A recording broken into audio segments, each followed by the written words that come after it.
बात है ये। वसंत में क्या होता है, आप खेत में जाएं, मैदानों में जाएं, कहीं भी देखें तो आपको चारों तरफ हरियाली हरियाली दिखाई पड़ती है। और हरियाली हमारे तिरंगे रंग का भी, झंडे में भी एक रंग है। हरियाली, हरे रंग का मतलब होता है सुख और समृद्धि। तो हम ऐसा मानते हैं कि वसंत ऋतु सुख और समृद्धि लेकर आती है।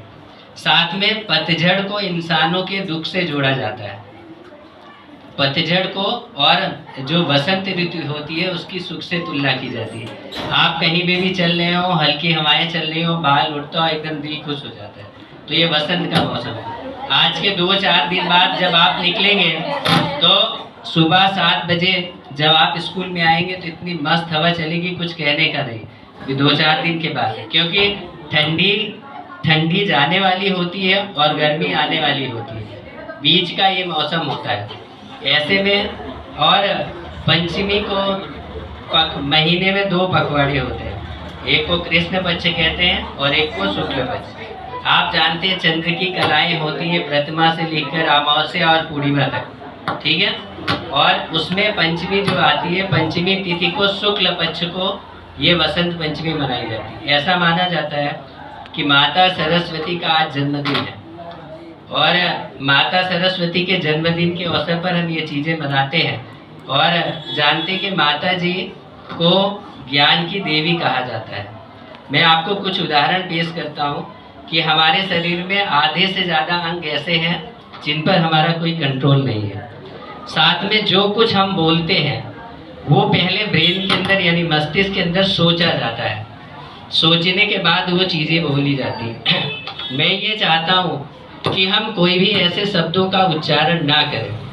कई बार हम दिन भर बोलते रहते हैं, कभी कभी उसमें बीच में एक आध लाइनें ऐसी निकल जाती हैं जो सामने वाले को हार्म कर जाती है, नुकसान कर जाती है। मैं आपको कुछ उदाहरण देता हूँ। रामायण के अंदर कुंभकर्ण ने बहुत सारी तपस्या की, और तपस्या करने के बाद उसे इंद्रासन की चाह थी कि वो इंद्रासन मांगे।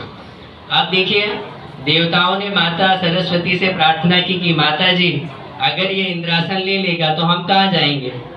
तो उन्होंने क्या किया मालूम है, उसकी वाणी पर बैठकर उन्होंने इंद्रासन को निद्रासन बुलवा दिया। बोलना था कुंभकर्ण को इंद्रासन, लेकिन वो बोल गया निद्रासन। तो 6-6 महीने सोने लगा और देवता लोग खुश हो गए। तो कहने का मतलब, दूसरा, हमारी पूर्व प्रधानमंत्री इंदिरा गांधी, अगर आप देखें तो प्रधानमंत्री के अपने सचिव होते हैं, उन्हें क्या बोलना है क्या नहीं बोलना वो पहले से प्लान होता है, पहले से लिखा गया होता है। लेकिन उन्होंने एक सभा के अंदर क्या बोला मालूम है, उन्होंने बोला कि मैंने बचपन से, जब से मेरा जन्म हुआ है, मैंने देश की सेवा की है। आने वाले दिनों में अगर मैं ना रही देश के अंदर, तभी मेरे खून का एक एक कतरा एक देश की सेवा करेगा। वहाँ पे जितने लोग मंच पर बैठे थे सब चौंक गए, क्योंकि ये लाइनें उनके भाषण में लिखी नहीं गई थी। उन्होंने स्वतः बोला, अगले दिन उनकी हत्या होगी। समझ में आएगी? कहने का मतलब, हम जो चीज़ें बोली जाती है वो किसी ना किसी चीज़ का आभास है।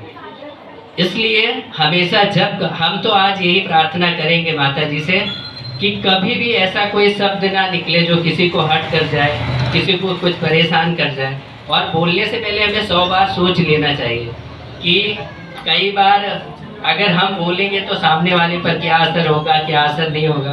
तो इसलिए मौन जो है वो सबसे अच्छा है। अगर आपको ऐसा लगता है कि कोई चीज़ किसी को बोलने का मूड नहीं है, गुस्से में है, कुछ है, तो बेहतर है कि बोला ही ना जाए।